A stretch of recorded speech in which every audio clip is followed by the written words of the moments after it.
अपने चुनावी वादे लेकर आ रही है। कांग्रेस का घोषणा पत्र कुछ ही देर में आने वाला है। इस दौरान कांग्रेस के शीर्ष नेता इवेंट में शामिल हो सकते हैं। इस समय कर्नाटक में राहुल गांधी से लेकर प्रियंका और पार्टी अध्यक्ष मल्लिकार्जुन खड़गे मौजूद हैं। इनके अलावा राज्य स्तर के नेता भी इसका हिस्सा हो सकते हैं। प्रियंका गांधी रविवार को कर्नाटक में आंगनबाड़ी में काम करने वाली महिलाओं से एक वादा कर चुकी हैं। उन्होंने कहा था कि आंगनबाड़ी की सैलरी 15,000, मिनी आंगनबाड़ी की सैलरी 10,000 और आशा कर्मचारियों की सैलरी 8,000 रुपए की जाएगी। यही नहीं, उन्होंने ये भी कहा था कि आंगनबाड़ी से रिटायरमेंट के बाद 3 लाख और मिनी आंगनबाड़ी से रिटायरमेंट के बाद 2 लाख रुपए दिए जाएंगे।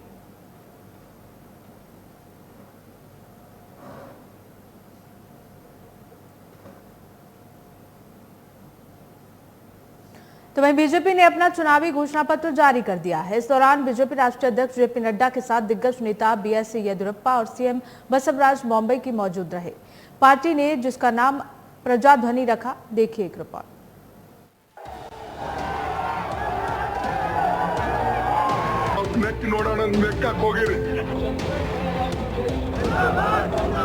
कर्नाटक में विधानसभा चुनाव को लेकर राजनीतिक पार्टियां पूरे जोर शोर से लगी हुई हैं। बीजेपी की ओर से खुद प्रधानमंत्री नरेंद्र मोदी कर्नाटक चुनाव पर नजर बनाए हुए हैं। पीएम मोदी अब तक 8 बार कर्नाटक के दौरे पर रहे हैं, जहां उन्होंने कई चुनावी जनसभाएं भी की हैं। तो वहीं कांग्रेस की तरफ से भी कई दिग्गज नेता कर्नाटक के दौरे पर रहे, जिसमें से कांग्रेस के राष्ट्रीय अध्यक्ष मल्लिकार्जुन खड़गे भी कर्नाटक के दौरे पर रहे। इस दौरान बीजेपी और कांग्रेस में जमकर जुबानी जंग देखने को मिली और साथ ही जनता को लुभाने के लिए भी सभी पार्टियां पूरी तरीके से लगी हुई हैं। इसी कड़ी में कांग्रेस के बाद अब बीजेपी ने भी अपना चुनावी घोषणा पत्र जारी कर दिया है, जिसमें जनता के लिए कई वादे बीजेपी की ओर से किए गए।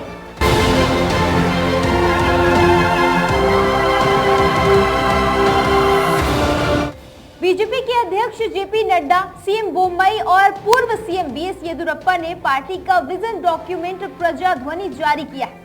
बीजेपी ने अपने मैनिफेस्टो में कर्नाटक में यूनिफॉर्म सिविल कोड लागू करने का वादा किया है। बीजेपी ने अपने मैनिफेस्टो में 7A को ध्यान में रखा है। इसमें अन्न, अक्षरा, आरोग्य, अभिवृद्धि, आद्य और अभय शामिल है। इसके साथ ही बीजेपी ने बीपीएल कार्ड धारकों को 3 फ्री कुकिंग गैस सिलेंडर देने का भी वादा किया।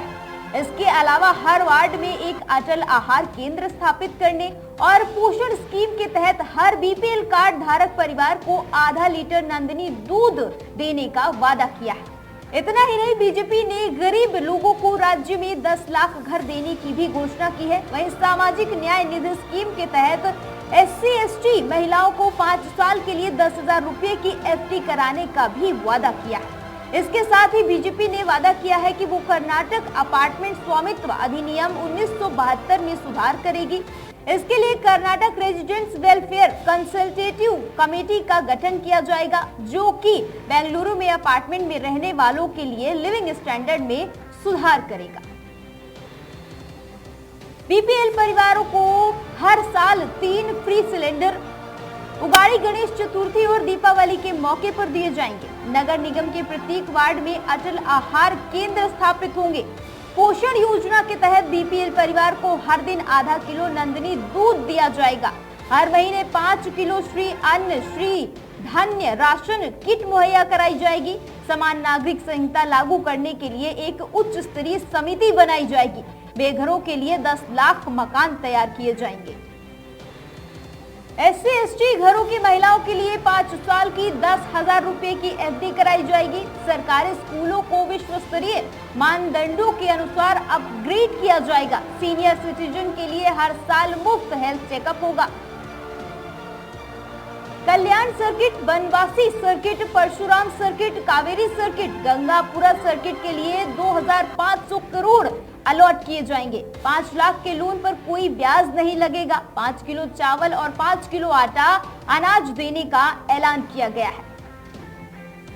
किसानों को बीज के लिए 10,000 रुपए दिए जाएंगे। चुनाव से पहले मुस्लिम कोटा खत्म किया। Government of India for the good policies which is being pursued by Prime Minister Modi. And here I would like to also suggest you that now when Yediyurappa ji came to the power and later on the baton was handed over to Mr. Bommai, 15,000 crores have been spent for 54 lakh farmers, where 6,000 is being given in Pradhan Mantri Kisan Samman Nidhi, and 4,000 is given as a top-up by Bommai government, by Yediyurappa government, and 10,000 rupees is given to 54 lakh farmers of Karnataka. This is a classic example of double engine government. तो वहीं BJP से पहले कांग्रेस की तरफ से भी चुनावी वादे किए गए। कांग्रेस ने अपने मैनिफेस्टो में कर्नाटक में 5 चुनावी गारंटी की घोषणा की है। कांग्रेस के वरिष्ठ नेता राहुल गांधी ने कर्नाटक में ये 5 चुनावी गारंटी की घोषणा की है। राहुल गांधी ने 5 चुनावी गारंटी राज्य में सार्वजनिक परिवहन की बसों में महिलाओं के लिए मुफ्त यात्रा, सभी घरों को 200 यूनिट मुफ्त बिजली, हर परिवार की महिला मुखिया को 2,000 रुपये मासिक सहायता, किसी को 4 से 10 किलो चावल मुफ्त, स्नातक युवाओं के लिए हर महीने 3,000 रुपये का वादा किया। जिस तरह से बीजेपी और कांग्रेस ने जनता के साथ ये तमाम वादे किए हैं, अब देखने वाली बात ये होगी कि कर्नाटक में 10 मई को होने वाले चुनाव में जनता का रुख किस ओर जाता है। क्या जनता बीजेपी को फिर से सत्ता में वापस लाएगी या फिर कांग्रेस को मौका देगी, ये तो फिलहाल आने वाला वक्त ही बताएगा। Bureau report, news watch India.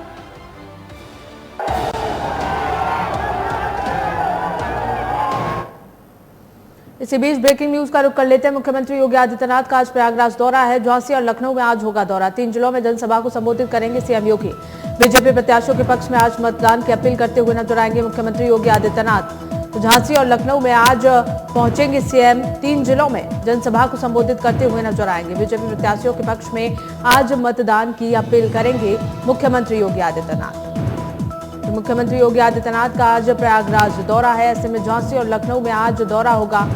साथ ही साथ तीनों जिलों में जनसभा को संबोधित करेंगे मुख्यमंत्री योगी आदित्यनाथ। बीजेपी प्रत्याशियों के पक्ष में आज मतदान की अपील करते हुए नजर आएंगे। नगर निकाय चुनावों को लेकर लगातार मुख्यमंत्री योगी आदित्यनाथ का दौरा जारी है। ऐसे में 3 जिलों में आज मुख्यमंत्री योगी आदित्यनाथ दौरे पर रहेंगे।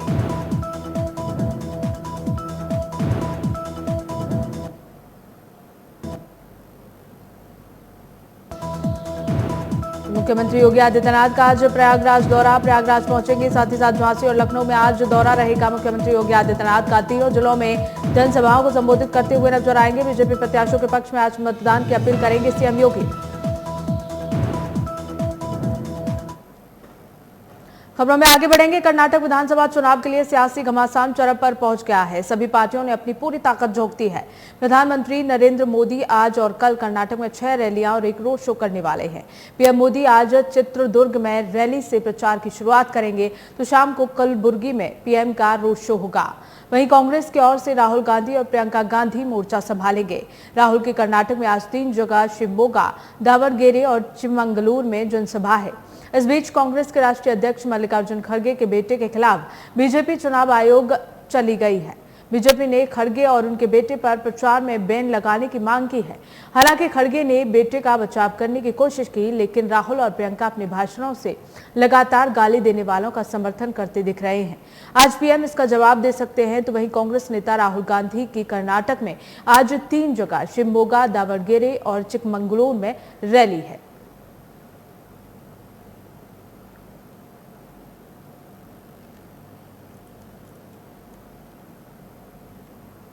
चलिए इसी बीच लखनऊ से ब्रेकिंग न्यूज का रुख कर लेते हैं। सपा अध्यक्ष अखिलेश यादव का सहारनपुर का दौरा। आज सहारनपुर में रोड शो करेंगे अखिलेश यादव। मेयर प्रत्याशी नूर हसन मलिक के रोड शो करेंगे अखिलेश। प्रत्याशियों से लेकर कार्यकर्ताओं में भारी उत्साह देखा जा रहा है।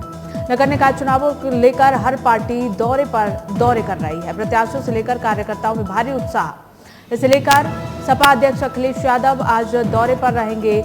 सहारनपुर दौरे पर पहुंचेंगे अखिलेश यादव और ऐसे में रोड शो करते हुए अखिलेश यादव नजर आएंगे। मेयर प्रत्याशी नूर हसन मालिक के लिए रोड शो करेंगे। प्रत्याशियों से लेकर कार्यकर्ताओं में भारी उत्साह देखा जा रहा है।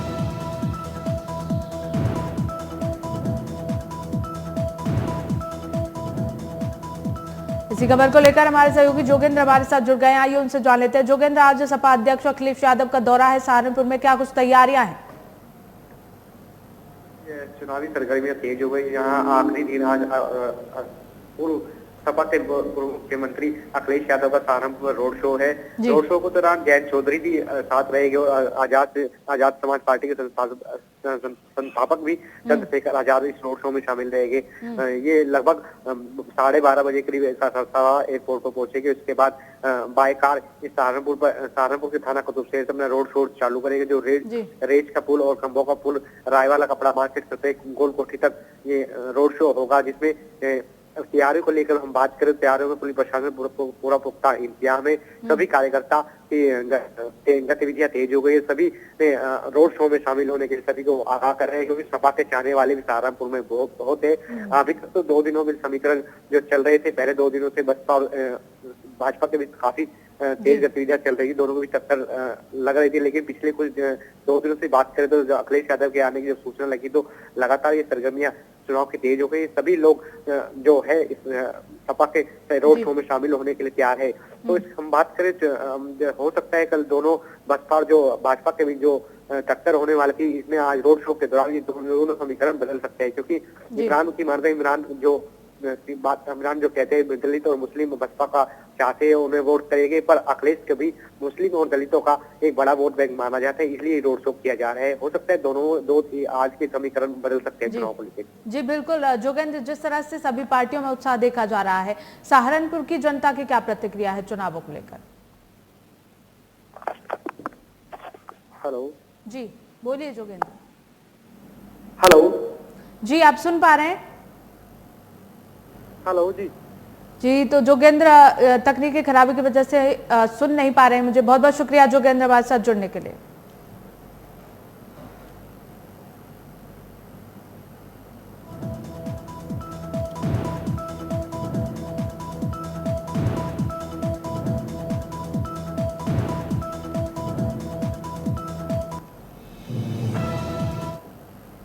तो वहीं कर्नाटक चुनाव में जुबानी जंग जारी है। कांग्रेस और बीजेपी दोनों ही पार्टियों के नेता चुनावी हमला करने में मर्यादा भी लांघे जा रहे हैं।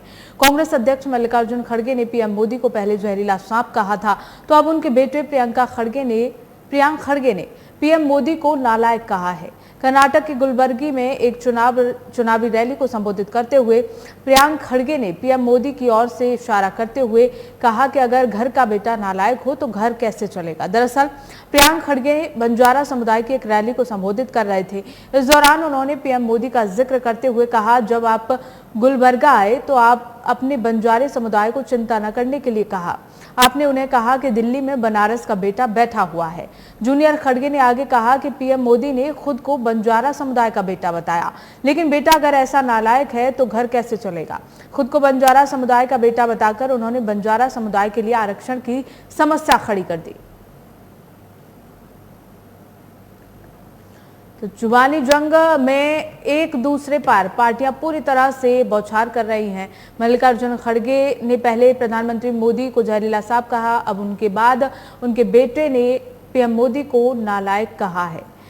तो लगातार जुबानी जंग एक दूसरे के ऊपर छिड़ी हुई है। ऐसे में सभी नेता एक दूसरे को बुला भरा कहने से पीछे नहीं हट रहे हैं। ब्रेकिंग न्यूज का रुख कर लेते हैं। यूपी बीजेपी अध्यक्ष भूपेंद्र चौधरी का रामपुर दौरा है। आज संगठनात्मक बैठक, कार्यकर्ता सम्मेलन में होंगे शामिल। बिलासपुर रोड मिलक में होगी जनसभा। पुरानी गल्ला मंडी में करेंगे जनसभा। जिला कार्यालय रामपुर में लेंगे बैठक। बिलासपुर रोड पर जनसभा होगी। पुरानी गल्ला मंडी में जनसभा को संबोधित करते हुए नजर आएंगे। जिला कार्यालय रामपुर में बैठक का आयोजन भी किया जाएगा। तो यूपी बीजेपी अध्यक्ष भूपेंद्र चौधरी का आज रामपुर दौरा। ऐसे में संगठनात्मक बैठक, कार्यकर्ता सम्मेलन में शामिल होंगे। बिलासपुर रोड पर मिलक में ये जनसभा होगी। पुराना गल्ली मंडी में जनसभा को संबोधित करेंगे। इसी को लेकर हमारे सहयोगी इरफान खान हमारे साथ जुड़ गए हैं। आइए उनसे जान लेते हैं। इरफान, क्या कुछ जानकारी है दौरे को लेकर? जी बिल्कुल, निकाय चुनाव होना है, नगर पंचायत, इसको लेकर जो है योगी आदित्यनाथ खुद प्रयागराज जा रहे हैं। तो ऐसे में जो सुरक्षा के कड़े व्यापक इंतजाम किए गए हैं। खुद संजय खत्री प्रयागराज जो है जिलाधिकारी हैं, वो मौके पर मौजूद है पूरे स्पॉट पे। और ये परेड में जो है इनकी जनसभा को संबोधित करेंगे योगी आदित्यनाथ। तो कहीं ना कहीं इसको लेकर जो प्रशासनिक तैयारियां हैं वो पूरी कर ली गई है। और 10 बजे जो है योगी आदित्यनाथ जनसभा को संबोधित करेंगे। तो इसको लेकर जो भारतीय जनता पार्टी के जो लोग हैं, जो उनके कार्यकर्ता हैं, वो पूरी शिद्दत से मेहनत कर रहे हैं और योगी आदित्यनाथ के आने का इंतजार कर रहे हैं। तो कहीं ना कहीं लोगों में बेसब्री से इंतजार कर रहे हैं। बहुत जल्द प्रयागराज में जो है आगमन होगा योगी आदित्यनाथ का। जी पूनम। जी चलिए इरफान, बहुत बहुत शुक्रिया हमारे साथ जुड़ने के लिए। तो वहीं मेरठ में बड़ी संख्या में बीएसपी कार्यकर्ताओं ने बीजेपी की सदस्यता ली। करीब 6 कार्यकर्ताओं ने भारतीय जनता पार्टी का दामन थाम लिया। सांसद राजेंद्र अग्रवाल ने सभी को सम्मानित किया। रामजीवन लाल बहुजन समाज पार्टी के पुराने कार्यकर्ताओं में गिने जाते हैं और जिला पंचायत सदस्य रह चुके हैं, लेकिन काफी समय से बहुजन समाज पार्टी में उपेक्षा के शिकार हो रहे थे। इस दौरान सांसद राजेंद्र अग्रवाल और ऊर्जा राज्य मंत्री डॉक्टर सोमेंद्र तोमर समेत कई लोग बीजेपी नेता मौजूद रहे।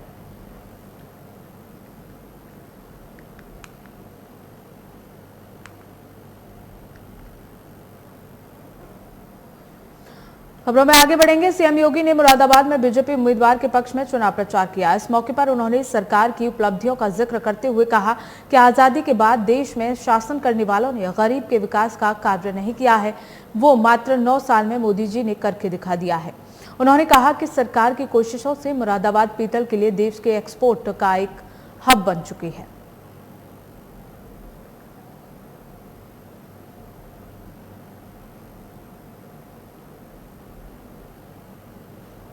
तो वहीं आने वाली 4 तारीख को मुजफ्फरनगर में निकाय चुनावों को लेकर मतदान होना है। मुजफ्फरनगर के साथ साथ पश्चिमी यूपी के कई जिलों में पहले चरण में मतदान होगा, जिसकी तैयारी को लेकर प्रशासन ने भी कमर कस ली है। मुजफ्फरनगर पुलिस लगातार तमाम संवेदनशील इलाकों में पैदल गश्त कर रही है और कई जिलों से भी भारी पुलिस बल मुजफ्फरनगर में पहुंच चुका है ताकि चुनाव को सकुशल संपन्न कराया जा सके। इसी को लेकर बुडाना कोतवाली पुलिस और वहीं भोरा कला पुलिस ने सभी संवेदनशील इलाकों में गश्त की। तस्वीरें उत्तर प्रदेश के मुजफ्फरनगर की हैं, जहां पुलिस प्रशासन पूरी तरह से निकाय चुनावों को लेकर तैयारियों में जुटा हुआ है। इसे लेकर 4 तारीख को कई जिलों में पहले चरण का मतदान होना है। ऐसे में संवेदनशील इलाकों में पैदल गश्त करते हुए पुलिस बल नजर आया। ये तस्वीरें उत्तर प्रदेश के मुजफ्फरनगर की हैं, जहां चप्पे चप्पे पर पुलिस प्रशासन द्वारा नजर रखी जा रही है।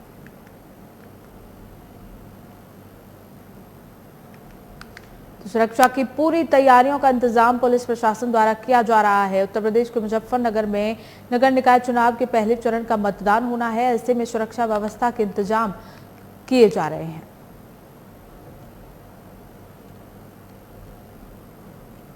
चलिए आगे बढ़ेंगे खबरों में। उमेश पाल हत्याकांड में बड़ा खुलासा हुआ है। साबरमती जेल में बंद माफिया अतीक ने अपने भाई अशरफ, बेटे असद और हत्याकांड में शामिल सभी लोगों को कोड नेम दिया हुआ था और सभी को आईफोन दिलवाए गए थे। खुद अतीक के पास जेल में 3 आईफोन थे। सभी आरोपी फेस टाइम पर कोड नेम से आईडी बनाकर बात करते रहे थे। ये साफ है कि उमेश पाल हत्याकांड के दौरान अली भी बाकी आरोपियों के साथ संपर्क में था।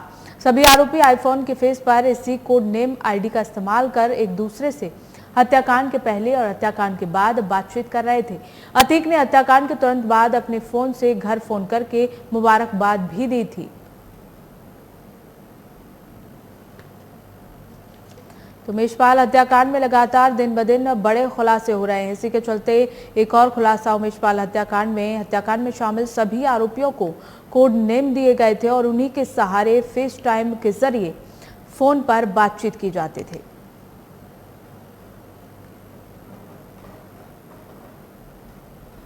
संत कबीर जिले में धनघटा थाना क्षेत्र के पिली स्थित एक रेस्टोरेंट संचालक के ऊपर तिरंगे का अपमान करने का मामला सामने आया है। तिरंगे के अपमान का वीडियो वायरल होने के बाद धनघटा पुलिस ने रेस्टोरेंट संचालक के विरुद्ध मुकदमा दर्ज कर जांच शुरू कर दी है। वायरल वीडियो में रेस्टोरेंट संचालक अपने रेस्टोरेंट पर मीट के बर्तन को तिरंगे से ढक रहा था। तिरंगे के अपमान का वीडियो सोशल मीडिया पर वायरल होने पर पुलिस ने पोली कस्बा स्थित जायका रेस्टोरेंट संचालक के खिलाफ मुकदमा दर्ज कर एक को गिरफ्तार कर लिया है और मामले की जांच शुरू कर दी है।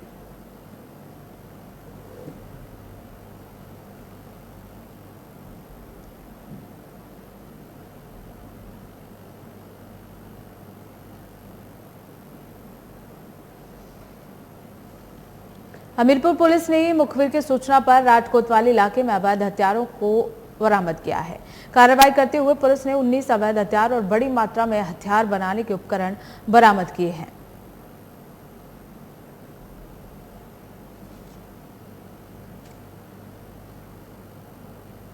पहले 3 बजे हो गया। इसमें 19 असला बरामद हुए, अवैध असला हमको बरामद हुए। इसमें राइफल है, 315 बोर का तमंचा है, 32 बोर का, 12 बोर के भी तमंचा है और कुछ मटेरियल भी बरामद हुआ है जिससे कि ये लोग असला बनाया करते थे। इनसे जब पूछताछ हुई तो उन्होंने बताया कि ये जनरली जंगलों में, ट्यूबवेल के पास जहाँ पे भीड़ भाड़ कम रहती है वहाँ पे असला बनाते हैं और ऑन डिमांड इसको सप्लाई करते हैं। इस ग्रुप में कुछ लोग, इस गैंग में कुछ लोग ऐसे हैं जो कि डिजाइनिंग में माहिर हैं, कुछ लोग मटेरियल सप्लाई करते हैं और कुछ लोग जब ऑन डिमांड लड़कों के संपर्क में रहते हैं, जिनको जब डिमांड होती है तभी असला जाके सप्लाई। अमरोहा पुलिस ने राजेंद्र हत्याकांड का खुलासा करते हुए मृतक के छोटे भाई को गिरफ्तार कर लिया है।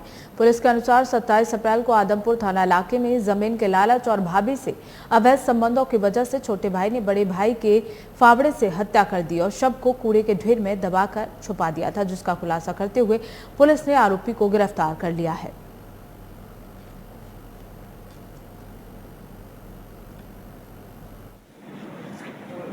और गहनता से जब छानबीन की गई तो ये तथ्य प्रकाश में आए कि जो इसका एक छोटा भाई है नरेश, और नरेश का इससे भूमि के विवाद और पैसे की बिक्री को, जो भूमि बिकी थी उसके पैसे की बिक्री को लेकर मनमुटाव था और इसको शक था कि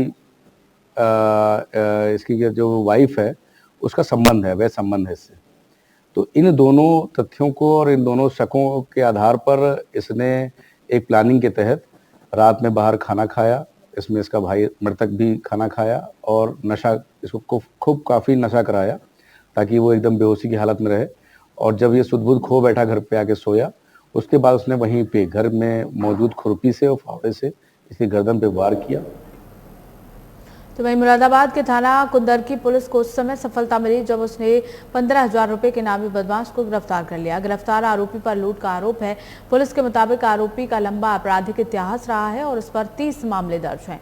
गिरफ्तार आरोपी पुलिस के गिरफ्त में आने से बचने के लिए 2 से 3 दिन में मोबाइल की सिम बदलता था और लगातार अपना ठिकाना बदल रहा था।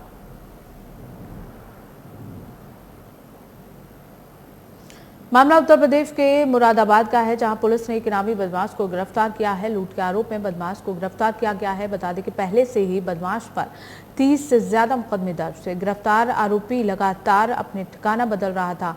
इसे लेकर मुरादाबाद पुलिस ने आरोपी को गिरफ्तार कर जेल भेज दिया है।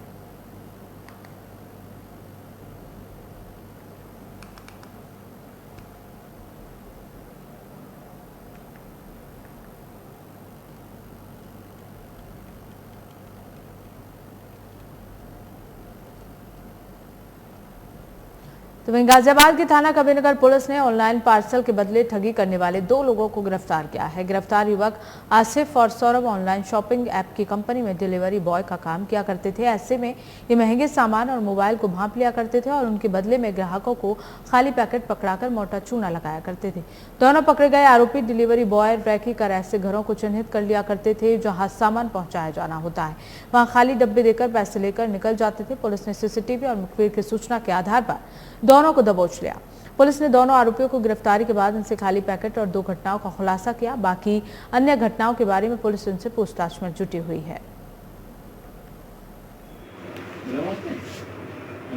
कि 2 युवक फर्जी डिलीवरी बॉय बन करके ठगी की घटना कारित कर रहे हैं, तो उक्त सूचना पर तत्काल ही सुसंगत धाराओं में अभियोग पंजीकृत किया गया तथा घटना के अनावरण हेतु टीम गठित की गई। इसमें सीसीटीवी फुटेज के अवलोकन तथा अन्य मुखबिर की सूचना के आधार पर 2 युवकों को हिरासत में लिया गया, जिसमें पूछताछ में इन्होंने कबूला स्वीकारा कि इनके द्वारा ही फर्जी डिलीवरी बॉय बन के लोगों को जाकर के डिलीवरी पार्सल दिए जाते थे जो कि खाली होते थे तथा इसके बदले में पैसे लेकर उनके साथ ठगी की घटना कारित की जाती। तो फिलहाल खबरों में बस इतना ही। देखते रहिए न्यूज़ वॉच इंडिया।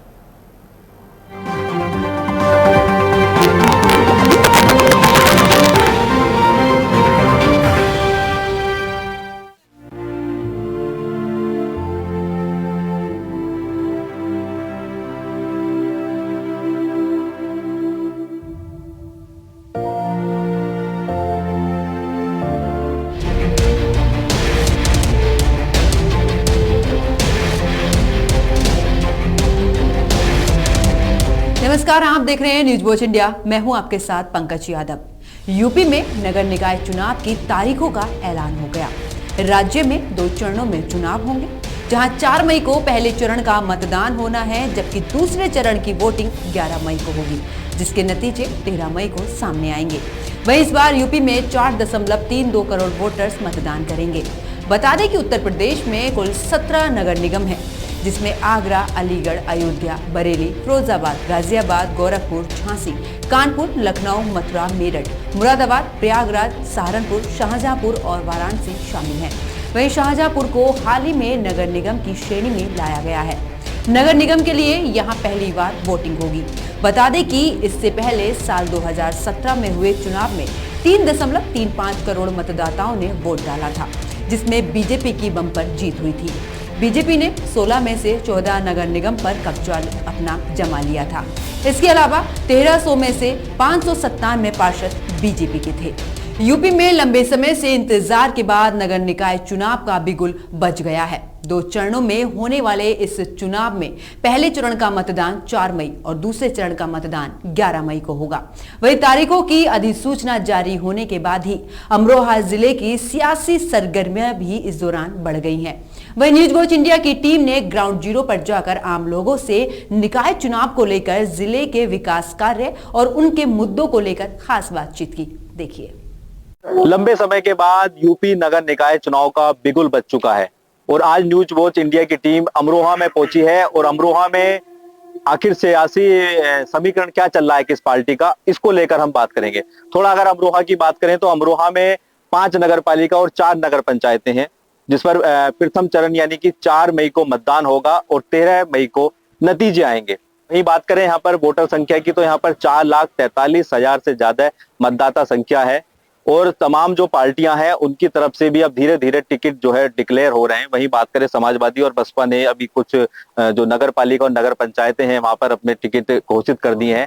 बीजेपी की ओर से अभी तक कोई टिकट घोषित नहीं हो पा रहा है। शाम तक लगभग उसकी जो तस्वीर है वो भी स्पष्ट हो जाएगी। तो आज न्यूज वॉच इंडिया की टीम और तमाम जो यहाँ पर जनता है उनसे बात करेंगे, उनका क्या मिजाज है, किस तरीके से देख रहे हैं, विकास कार्य कैसे हुए हैं, उनको लेकर हम बात करेंगे। जी, सबसे पहले आपका नाम जानना चाहूंगा। राजकुमार अग्रवाल है, मैं नगर पालिका का पूर्व चेयरमैन हूँ जी।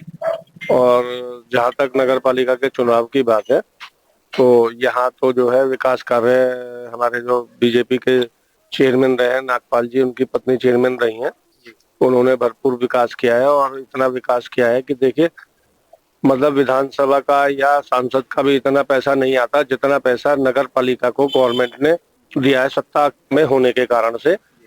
मेरा अनुमान है जो है लगभग 50 से 60 करोड़ रुपया अकेला गजरौला नगर पालिका में खर्च हुआ है। और आप देख ही रहे हैं, चौराहों को देख लीजिए, परी चौक देख लीजिएगा, सारे चौराहों पर जो है फुहारे लगाए गए हैं और क्या नाम जो है स्वच्छता अभियान के अंतर्गत जो है ये पेड़ लगाए गए हैं।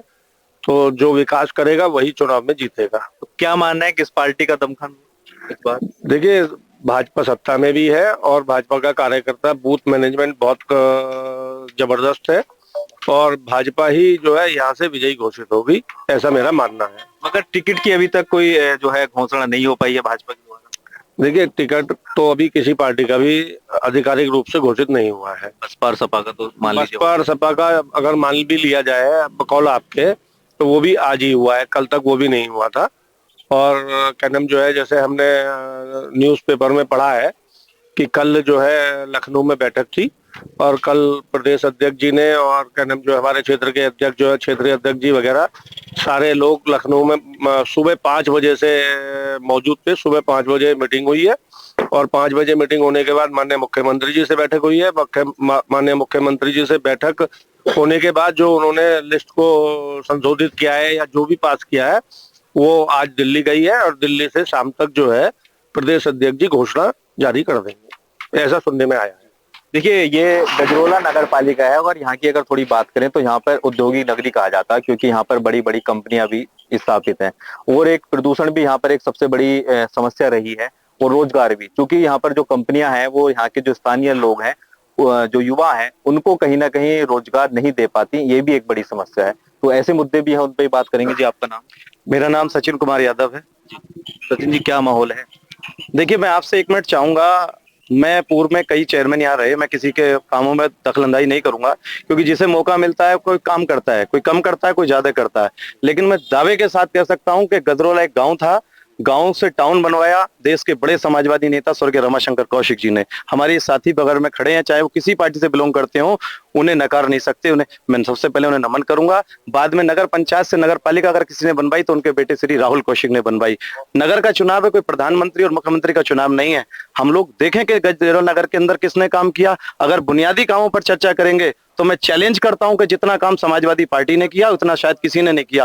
डिग्री कॉलेज किसने बनवाया? गजरोला को आज पहचान अंतर्राष्ट्रीय स्तर पर किसने दिलवाई? गजरोला के अंदर रेलवे फ्लाईओवर जो बड़ी समस्या थी किसने बनवाया? गवर्नमेंट डिग्री कॉलेज किसने बनवाया?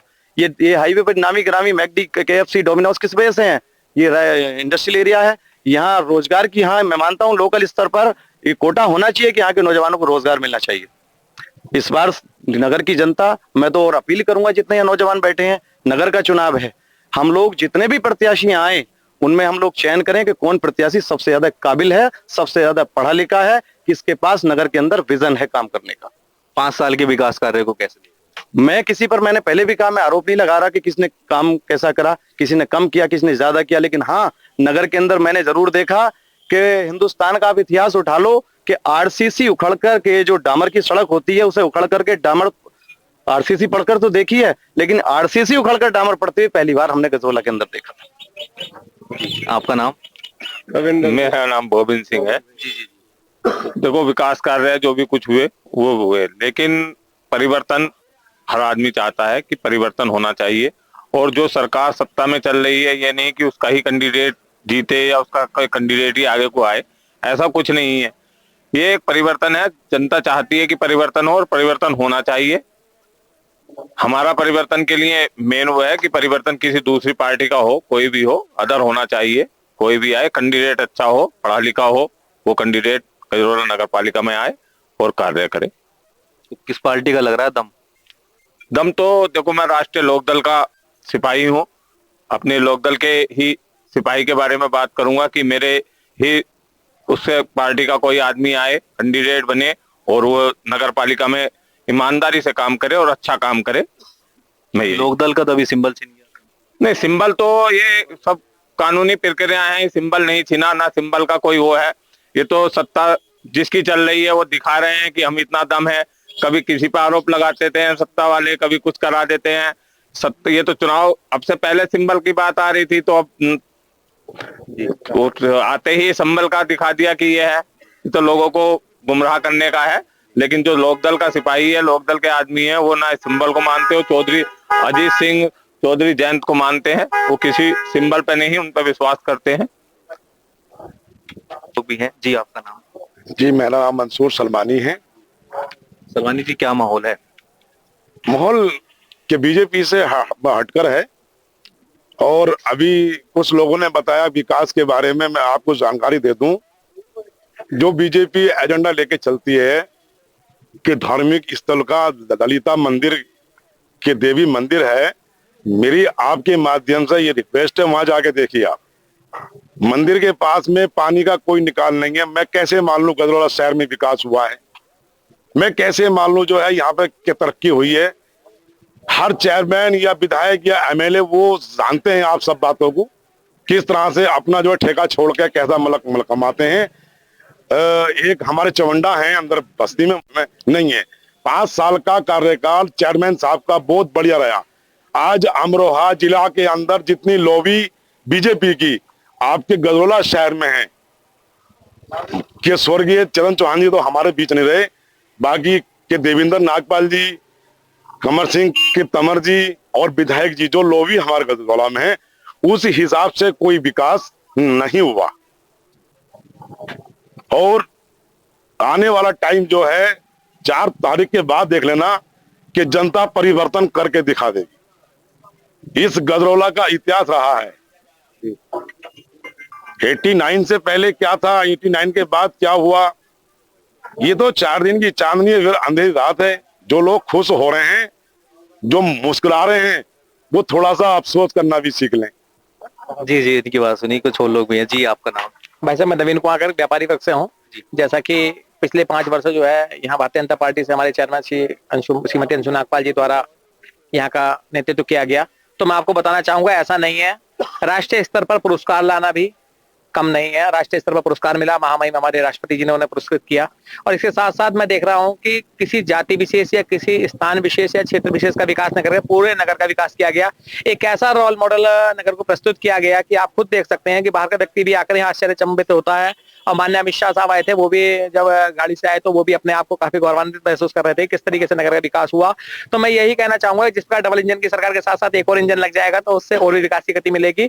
और मैं पार्टी से भी यही प्रार्थना करूंगा, जो मेरा उनसे भी यही सुझाव है कि बहुत उच्च छवि का, अच्छी छवि का व्यक्ति हमारे बीच लाएं, जिससे कि हम लोग बहुत अच्छे तरीके से उनको चुनाव लड़ाएं और यहाँ के नगर का और भी विकास अच्छे से अच्छा हो सके। जब माना जा रहा है यहाँ पे टिकट पे लेकर काफी जो है घमासान चल रहा है, लड़ाई हो रही है, तो टिकट अभी तक डिक्लेयर भी नहीं हो पाया है, तो ऐसे में क्या मानना है, कैसा हो मतलब प्रत्याशी आप? देखिए, टिकट के लिए तो हम लोगों को केवल एक ही कहना था कि ये जो चुनाव होता है नगर पालिका का होता है, तो हम लोगों को केवल एक ही कहना था कि बाहरी प्रत्याशी नहीं होकर यदि पार्टी के द्वारा हम लोगों के बीच का, हमारे बीच का जो हमारी समस्या को समझ सके, हमारे बीच से रह सके, वो अगर इस तरीके के प्रत्याशी हमारे बीच लाते हैं तो उसका एक अलग ही महत्व होगा।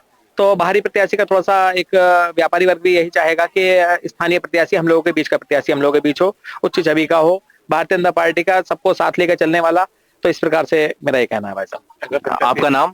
मेरा नाम मनमोहन सिंह सैन है, ह्यूमन राइट्स में राष्ट्रीय महासचिव का दायित्व निभाता हूँ।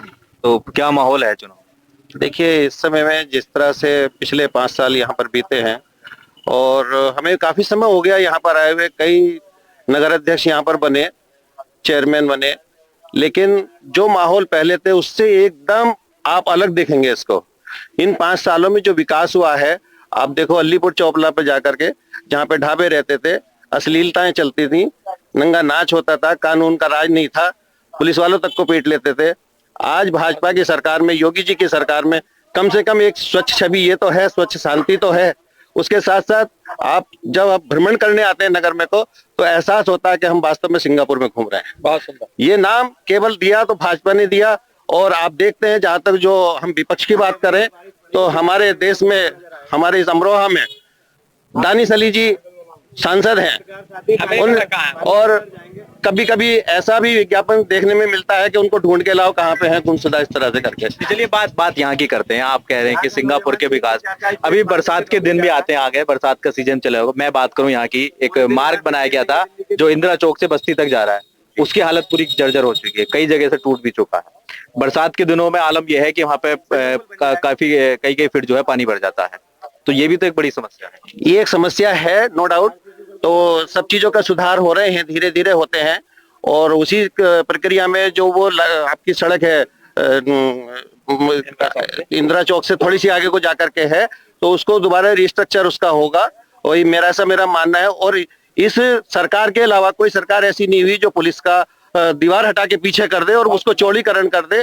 किसी में हिम्मत नहीं थी, वहां पे आए दिन एक्सीडेंट होते थे। ये सारी समस्याएं से हमने निजात पाई, और किसी भी तरह की साफ सफाई में आप देख लीजिएगा, आसपास की टाउन्स में भी आप जाते होंगे तो वहां पे आपको दिखाई देता होगा। और जहां तक जो लोग बात करते हैं कि दिन दहाड़े कुंडल खींचना, ये इस तरह की बातें करते हैं, ज्यादा जो बातें होती हैं, तो जहां तक मेरा मानना है, इस सरकार में, योगी जी की सरकार में, या तो वो लोग ऊपर चले गए या अंदर हैं। आगे आने वाले समय में भी धीरे धीरे जा रहे हैं, और हमारा जो नगर पालिका है वो अगर तरक्की करेगा, ध्यान अटकाने की फितरत है। बात चल रही है नगर पालिका की, पहुंच गए कहाँ का? मैंने पहले ही कहा था कि नगर के अंदर चुनाव है, हम लोग प्रत्याशी चयन करें, कौन प्रत्याशी सबसे ज्यादा बेहतर है। मतलब ये लगा लो, कुंडल किसने खींचे? अभी एसओ के ड्राइवर की छीनी है, किसने छीनी? मेरी खुद की बाइक उठ गई, आज तक रिपोर्ट दर्ज नहीं हुई के अंदर। मेरी